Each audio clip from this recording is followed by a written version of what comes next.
Coming up in this bulletin, I beg your pardon, political scientist backs NPP's General Secretary's decision to summon underperforming appointees in Bono region, accusing them of losing touch with their electorates. It needs to be addressed because some people have this attitude that if the president appointed him, even the party officials cannot do anything to him. This is a critical election for the party. By all practical purposes, NPP is coming from behind. And so if you get people not pulling their weight, you're on the losing side. Also coming up in this bulletin, minority questions recruitment advertisements despite petition to Shraj for investigation. And also in the bulletin, security analysts fear escalation of the Russian-Ukraine war into West Africa could destabilize the region if left unchecked. We'll hear from Executive Director of the West Africa Center for Counter-Extremism, Mukhtar Mumini Mukhtar. And later in the bulletin, Ghana joins the rest of the world to commemorate International Youth Day. If they should offer me an opportunity in Ghana and even, let me say, South Africa or something, I'll move to South Africa. Really? Yes, serious. Because Ghana, we are really suffering. Well, we'll find out from young persons what needs to be done to boost their confidence in their country. We have details coming up shortly. Star News is coming to you live on Ultimate 106.9 FM in Kumasi, Empire 102.7 FM in Takrady, Zeps 95.9 FM in Zebila, Nissim 100.1 FM in Lamshao, My Star Radio in the USA. Also live on Facebook on Star 1035 FM and on starfm.com.gh around the world. This is Star 103.5 FM. Star News. Informed, in depth, in touch. And thank you for doing the listening. My name is Ekow Boakye. In beginning the news, political scientist Dr. Richard Amwakoba has backed decision of NPP's General Secretary Justin Frimpong Kogia to summon underperforming appointees over their uninspiring attitudes. According to the NPP General Secretary, appointees, especially in the Bono region, have lost touch with the party's grassroots and electorates in the region. Speaking to the media in Kumasi at the party's Ashanti regional campaign launch, Justin Kogia, in expressing disappointment in them, explained no obstruction within the party will be tolerated as we near the December elections. Some of the appointees, others are also doing very well. But there are some that, yes, I'm very disappointed. Star 103.5 FM. The signal to them. When I get to Accra, I'll start engaging them one-on-one to let them know. Next time, I'll come public and mention their names. We are in to win elections, and no single individual can draw us back. Thank you. Thank you.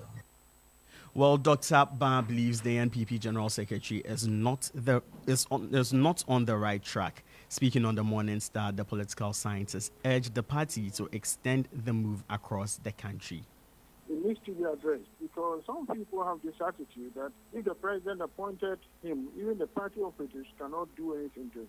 That is clearly there. I'm sure this is why he's saying what he's saying. And he should be commended for bringing this up. Some of the people appointed don't even know the party members. They don't know party leaders. There's nothing because all they care about is who appointed him. And if you tackle such a person, he will let you know you did not appoint you. One, two, they run to Jubilee House to complain to the president, this and that. This is going on. It's not just the new appointees. The old ones too, some of them do that. They don't care. As long as they are on the president's good side, they don't care. That's it. And so he's in the right. He's in the right, and it's about time it's addressed. What do you mean when you say appointees have lost touch? Well, look at Kudik telling people that if you are a gun-safe person and a soldier comes and hits you, hit him back. What is that? That's the sort of thing they're talking about. Arrogance to the core because he thinks the president got his back. It's not necessarily true the president supports such a person, but that's an example right there. Some regional ministers behave that way. They don't care about anyone. They do what they want because they have certain people behind them. And I say it's a good thing he has mentioned it. They have to deal with it. Would you say he should call out those individuals by name?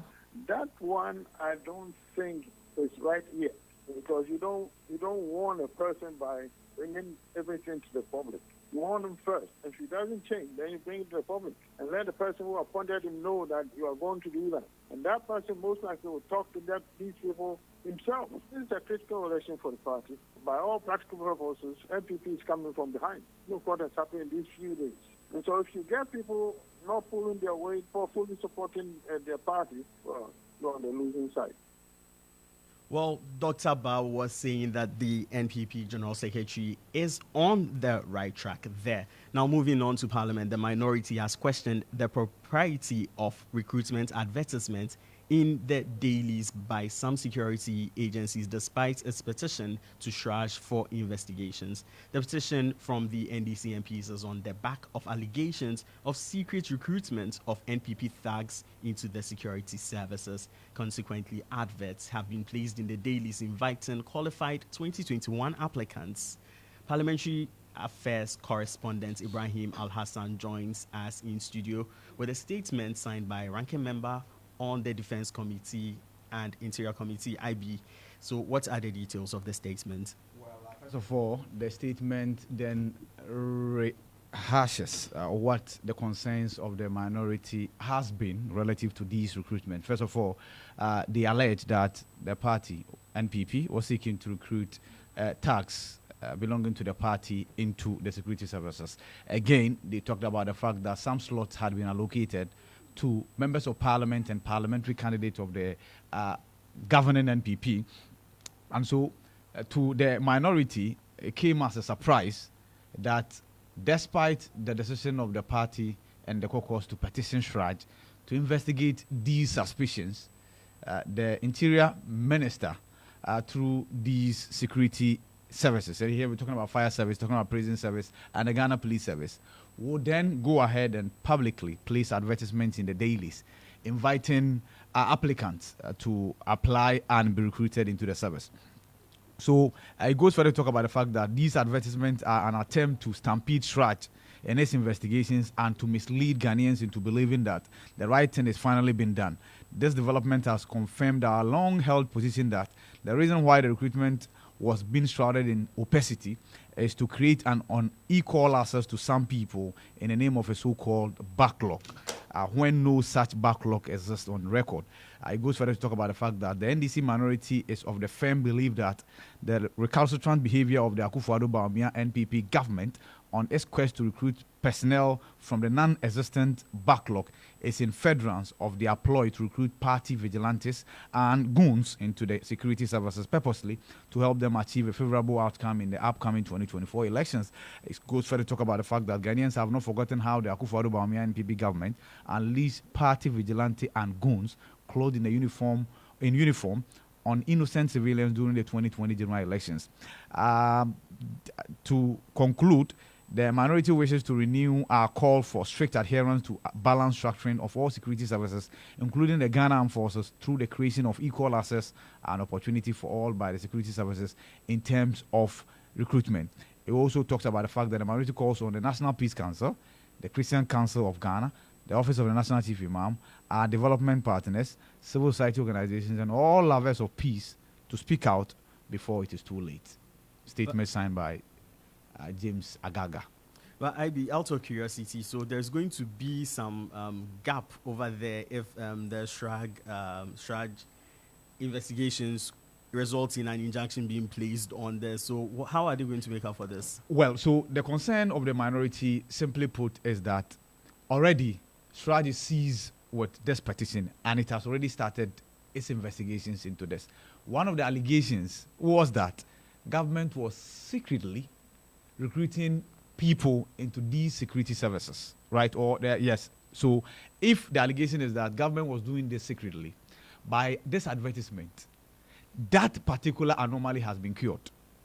So to the minority, what government has done is to stampede the process that has been kickstarted by Shraj. 1. 2, they also talk about the fact that there's no backlog. So government still insisting that the portals are open or the applications are open to only those who applied in 2021. It's just a ruse to get government people affiliated with the governing party to be recruited into the security services. Yes. Thank you very much, IB. Ibrahim Al-Hassan is my colleague from the Komla Dumont newsroom, head of our political desk there. To some other stories, the National Democratic Congress has questioned the basis for the accusations of cover-up against office of the special prosecutor. It follows latest verdicts from the OSP absolving former President Mahama of any wrongdoing despite confirming him as government official one. Convener of the pro-government group Fixing the Country, Ernesto Subempa, in response to the verdict, questioned the special prosecutor's integrity, alleging the OSP's inadequacies have been exposed by the investigations into the Airbus scandal. Listen. This shoddy work by Kisia Jabin and his office of the OSP is more of a political theater and reputation management of Mr. Mahama, and it cannot be allowed to stand in this country when our democracy needs accountability. The case has also raised broader questions about the integrity of the office of the special prosecutor and the man himself as a special prosecutor. The OSP's inadequacies has been exposed by this very investigation of the Airbus. The OSP could have done a better job than it did with the powers it has and the resources available given to him to work to fight corruption in this country. The Ghanaian public deserve better. We need an independent scientific evaluation to challenge the simplification and misjudgment of the Member of Parliament for Jirapa, Cletus Seydou Dapila, has described the accusations as baseless. He spoke on the breakfast review segment of GH Today. Naturally, Kisia Jabin is one of them, an MPP member. He is. So they could talk to him. They could reach out to him that, look, this issue, don't bring it at this material moment because it's one of the issues that we are going to campaign on. So the OSP, I know your own party will go after you because they think that this is not even the right time for you to have done the press conference. You understand? So where is the concoction in this? The concoction is that President Mahama didn't do anything in the Airbus. He didn't do anything untoward. He was a president. The fact is that President Mahama is genuine. He's very clean. He did not do anything to benefit directly. He wanted Ghana to benefit from the deal. So if Samuel Mahama, who has been working with Airbus, who has supplied military jets to other companies using Airbus, that's his work. You understand? So because his brother was president, he should not do any business. So because of the name Samuel Mahama, they just tagged President Mahama that, some corruption might have taken place. And they believe that, President Mahama took a cut, blah, blah, blah. So he needed to be investigated.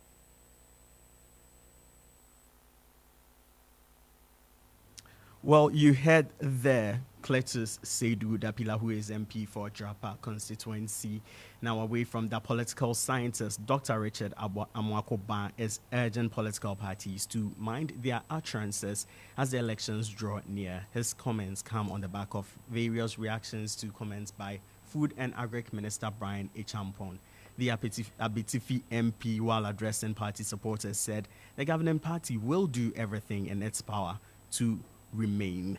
Well, the NDC has responded to the legislator addressing a rally in Wa. Deputy Communications Officer of the NDC, Malik Basintali, said Dr. Champon was bound to leave office similarly to his Rock City Hotel, rescinding its decision to acquire the Smith Hotel earlier this year. He just stood at the corner, and when he was about to take the hotels, we said, hi, he ran away. And you dare say you will not hand over power to President Mahama. I have a message for him. On the 9th of December, inshallah, if the good people vote for John Mahama and your MPs, if he's a man, he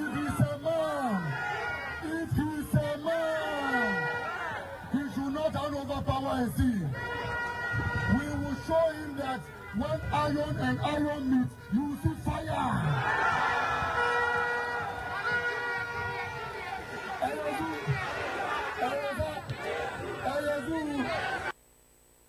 But Dr. Amwakoba believes both parties must exercise restraint. According to him, though inflammatory, the Agric Minister's comments could be explained away. He, however, is of the view that the loser of the elections will have to hand over power in the end. He spoke on the Morning Star. I don't think public officials should talk like that. You should talk with decorum. So man to go and burn it. I mean, you don't care what the president thinks or what he does, but you do care. That makes the situation worse because what he said is not a criminal thing. They are not going to hand over power to an NPC. They will do anything they have to do to it. As long as winning is in it, it is assumed that you go through the electorate. So you cannot say that they're going to do anything criminal to win. You may say everything our power means we work 24 hours a day. We go from house to house, or whatever it takes. That's what you're supposed to do in elections. Do comments like this politically have any effect on the image of the political party or the fortunes of a political party going into the elections? Well, this is only the problem because if some people misunderstand and they think you are talking about criminality, shenanigans, lies, everything, anything you can do. But I don't think that's what he's talking about. No matter what, this is not war, you know. It's a contest. If you win fair and square. That's it. That's how it should be. And we should not encourage anybody to think that it can work around the margins and win and everybody will be quiet. No, it won't work. If you do that, you are bringing trouble into the country. If you have not won, you have to hand over power. You have no choice. Now, away from that, security analysts fear that the escalation of the war between Russia and its eastern neighbor, Ukraine, into West Africa could threaten the stability of the region. This concern follows reports that Ukrainian-backed rebels defeated and killed about 50 Wagner mercenaries and 48 Malian soldiers in a village in Mali. The situation has led to Mali severing diplomatic ties with Ukraine. The executive director of West Africa Center for Counter-Extremism, Mumini Mukhtar, describes the latest development as a significant threat that requires urgent attention from regional ministers, and he joins us on phone for further discussion on the matter. Thank you, Mukhtar, for speaking with us. How significant is the threat of the conflict between Russia and Ukraine, I beg your pardon, spilling into West Africa? We're having some challenges reaching Mumini Mukhtar, but we will bring him as and when we are able to raise him on the line. Away from that, some youth in the country say there's a paradigm shift in the style of governance in order to offer them more economic opportunities. Their quest to flee the shores of Ghana to see greener pastures will remain. They are also demanding good education, among others. Some youth in the streets of Accra have been speaking to Star News as Ghana joins the rest of the world to commemorate International Youth Day under the theme From Clicks to Progress, Youth Digital Pathway for Sustainable Development. If the elected president should do something for me, all what I want him to do is to solve the unemployment rates in the country. I think improving the quality of education will do, because right now almost everybody after completion of first degree or even diploma is running outside to do masters, and I don't understand.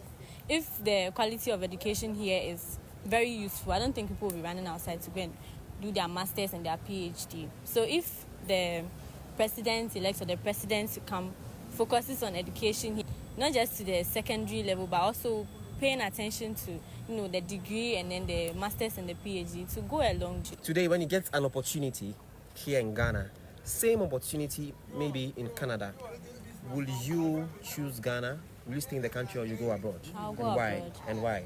Okay, I'll go abroad because the current state here in Ghana, we all know it's unbearable to some extent. It's unbearable compared to Canada. So I'll definitely go outside.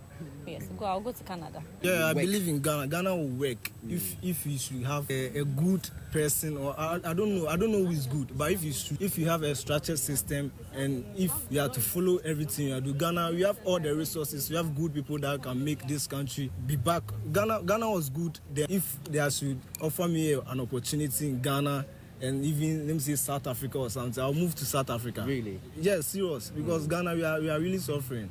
Me, I'm not working, but I'm even feeling the pain and there. So Ghana needs some change. Yeah, Ghana needs some changes. And it's like, I don't know, I've not voted before. I'm not going to vote. Why won't you vote? I'll not vote. Why? I don't have to vote. I've not benefited from Ghana. Yeah, I'm 22 years now and I've not benefited anything from Ghana. I've never seen diamond before. I've not seen gold before. I've never seen any. You see that all these things, but we have the privilege to see all those things. and you have to have them. But we don't have. So me now, I don't see the essence for me to vote. Well, you continue into GH1 TV, our sister station, where more of this youth conversation is ongoing with the NDC launching the Youth Manifesto. So away from matters relating to the youth, the moderator of the Presbyterian Church of Ghana, Right Reverend Dr. Abraham Nana Oparekwache, has called for urgent action to resolve the ongoing strike by the Colleges of Education Teachers Association of Ghana, CETAG. The strike, which began on June 14, was triggered by government's failure to implement CETAG's arbitral award and conditions of service, further compounded by the freezing of CETAG members' July salary. The industrial action has left trainee teachers stranded, disrupted, with dissertation supervisors for final year students also absent, throwing the academic calendar into disarray. Right Reverend Kwache says the relevant stakeholders must attach a sense of urgency to the situation to continuously engage CETAG leadership to negotiate a resolution. Commend them for the processes. There is an urgent matter that needs to be resolved, and it has to do with the 8-week strike by the tutors, the Colleges of Education Teachers Association of Ghana. Since June, they have been on strike, and this is disturbing because our colleges are yet to recover from the impact of the COVID-19 pandemic. I want to, at this point, on behalf of the entire Christian community of this country, make a passionate appeal to the Ministry of Education, the National Labour Commission, the Fair Wages and Salaries Commission, the Ghana Tertiary Education Commission, and the leadership of the Colleges of Education Teachers of Ghana to quickly find a middle ground and come to a settlement. Unfortunately, in Ghana they say that when two elephants fight, it is the grass that suffers. In this case, the struggle between CETAG and the government has led to difficulties imposed on the students of our colleges of education. And I want to take the opportunity to request for a quick settlement of this matter. It is not a good thing to leave these young people for several months without any sense of purpose. Well, as some workers work without their allowances being paid, others go for the Olympics without returning with a medal. And Jones Aji is here in the studio. Jones, how bad have we performed? It was that bad. We actually expected probably improvements and not probably medals, but we wanted to see Ghana get to the final of some events, but that didn't happen. And well, we are back. Over to you with your sports. All right, so let's start off from GFA President Ekow Boakye, who has been speaking, and he has urged the media to be fair in the reportage of the dealings of the Ghana Football Association.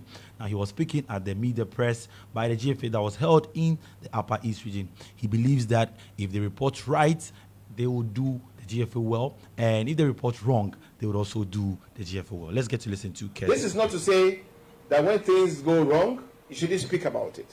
I am a journalist, and I'm trained to be fair in my reportage. So when things go wrong, please say it. When there are very good things, say it in equal measure. Say it. When you see all the good things that are happening to the fundamentals of our football, look at our technical center in Pram Pram. You sat in your homes, you enjoyed the girls U15 tournament for the first time from the soil of Pram Pram. You saw the KGA U17 coming to you live from Pram Pram. These are good and unbelievable stories that we have to share, that we have to be proud of. Now on the foreign front, Chelsea boss Enzo Maresca says he has addressed the very high defensive line with his players in one of his first meetings, which he said is a habit from last season. Now Chelsea lost 2-1 to Real Madrid in their final match of the United States tour before playing out a 1-1 draw with Inter Milan. Here's Maresca speaking after the game. And the team is there because the patterns they are there. with meeting with the players, with the squad, was the amount of goal that we conceded last year with defensive line very high. It's something that we are trying to work. And today, I think, offensively, once again, the team is there because the patterns they are there. We create chances. The problem has been defensively. When I say defensively, it's not just the defensive line; it's in general, all the players. But yeah, overall now it's finished. We come back to London, and from there we're gonna start Inter and then official game. All right, that'll be all for sports. My name is Jones Aji. Thank you very much, Jones, for bringing us the latest in sports. Now, before we go, the Jase for Osu Asafwache Nilton Ponsape III is calling for unity among the various clans in the area in their fight against the illegal sale of portions of the Achimota forest. Nilton Pon III, who led a group of young people from the Osu traditional area to petition the Forestry Commission and the Ministry of Lands and Natural Resources, wants the immediate halt to sale of portions of the forest without consulting the Osu Stew. Musa Lansa is covering the presentation of the petition and joins us with more. I mean, we are here about our Achimota forest, and nowadays the way Osu, always Osu, the Jasi Asafwache and the Asafo people, we are here to make sure to put things in order. Last week we hear about the Achimota forest that people, we can see they have been grading the place. So today we came here to see the forestry chairman to give the petition, to present our petition to him. But unfortunately, when we came, he's not here, but the deputy is here. So we just delivered the message to him, and they have accepted it, and they said they are going to take care of it so that they will call us, sit down, whatever it is, then we will do. Osu properties are going just like that. If you check our bungalows, our lands and things, everything is going. And the youth, we don't know anything about it. So now we've wake up. We just want to make sure we put things in order. We are calling Osu Kinkawi Asafo, Alata Asafo, Ashinte Asafo, Ano Asafo. We should come together so that we will fight one fight. Because we can't just go in here and there. If you go, they say, oh, go here. Please, we don't need you. Some people have come here already. We beg. We beg. We beg. We are begging the president, His Excellency, Nana Addo Dankwa Akufo-Addo. We beg him to come in for us.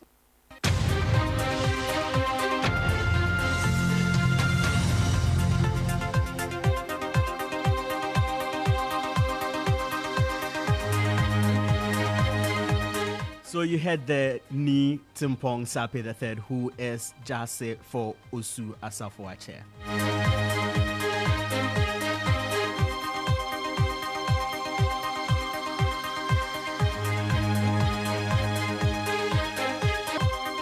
And that does it for the Starr Midday News. My name is Ekow Boakye. We have more stories for you when you log on to starfm.com.gh. Have a great day.